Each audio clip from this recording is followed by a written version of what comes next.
When you think you know the Z900, Kawasaki pulls a new version out of its hat that completely changes the rules of the game.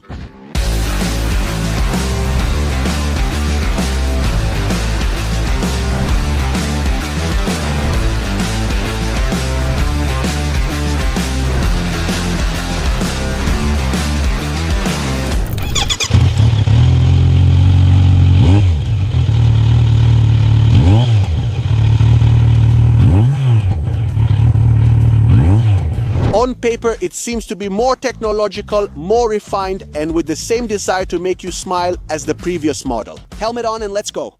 So let's start this test as usual, beginning with the riding comfort.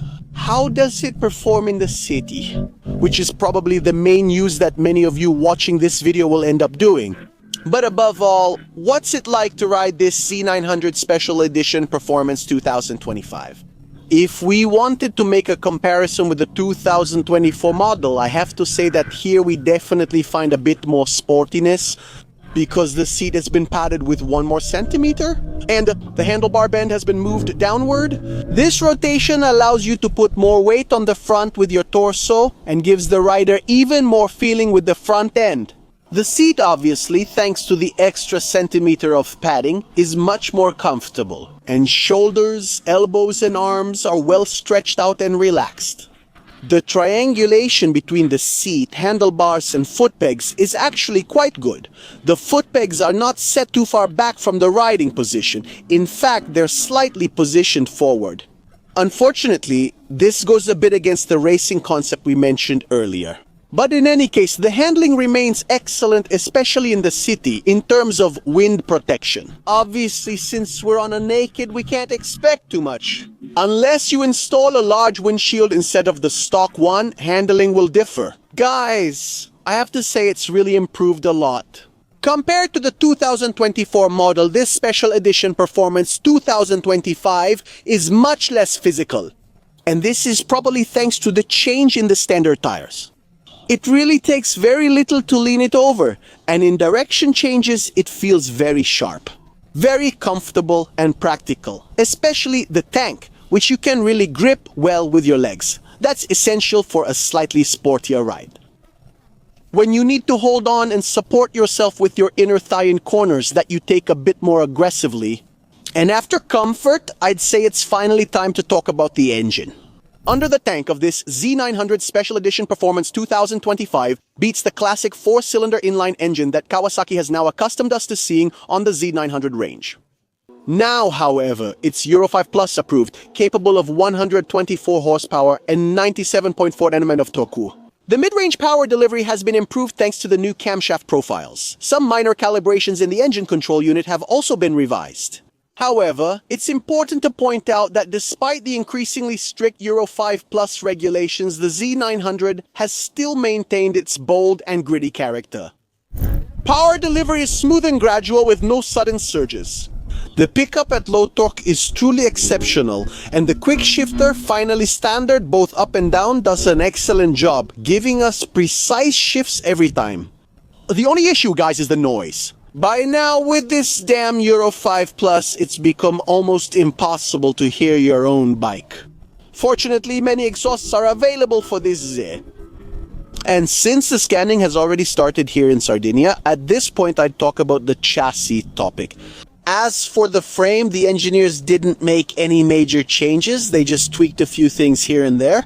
For example, to allow for the placement of the quick shifter's load cell, they created a small recess in that area of the frame.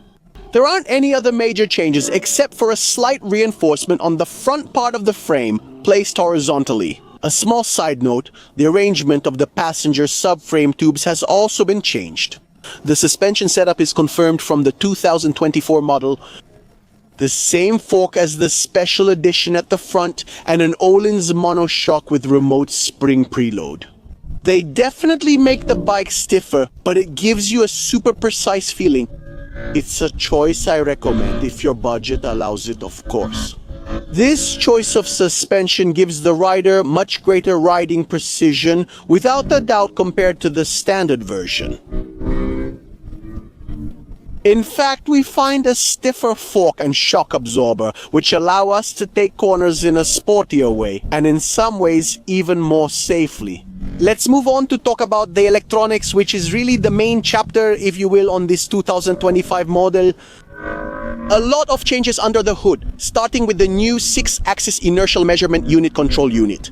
Thanks to it, all the aids we already had available on the 2024 model have evolved. Okay, like ABS, which becomes cornering ABS, also due to the ride-by-wire throttle. We finally leave behind the steel cable connected to the throttle body. And thanks to it, as I mentioned before, we also unlock the standard quick shifter, both up and down.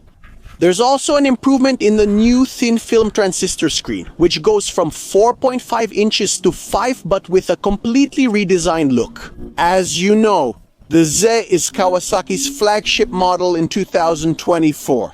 It has always been a very analog bike. In fact, compared to its competitors, it was a very physical bike with little electronics. In 2025, Kawasaki wanted to embrace the market and go head-to-head with the rest of the competitors. Compared to the Z900 Special Edition 2024, it improves on all technological fronts, while still maintaining the sporty DNA that characterizes the line. Not forgetting to also improve the finishes, which feel and look much more premium. Compared to the base Z900 2025, this special edition version stands out for its higher quality suspension, Brembo brakes with Nissin radial master cylinder, and a much more refined overall setup compared to the base model, definitely designed and suitable for those who are a bit more into spirited riding. Kawasaki currently offers the base Z900 for 9,990 euros. While this year's special edition performance version is listed at 12,140 euros, compared to last year's model at 11,890. An increase that's overall quite contained, but it's justified by technological improvements and more premium finishes. So we've reached the end of this review as well. Thanks to Kawasaki Italia for the loan. Share your thoughts in the comments. Now, do you think it makes sense to buy this new 2025 Special Edition version or the 2024 Special Edition Performance model? It's still a really great alternative and maybe preferable if you want to keep your budget a bit lower. Most importantly, let me know if you're interested in buying one. Which model would you pick and why? That said, guys, that's all from Freccia Verde. Thank you for watching, and as always, I invite you to subscribe to the channel if you found it interesting. Please make sure to leave a like and share it on your profiles to let others know, maybe a friend who's interested in buying this Z900 Special Edition Performance 2025. All that's left for me to do is say goodbye, guys. See you on the road.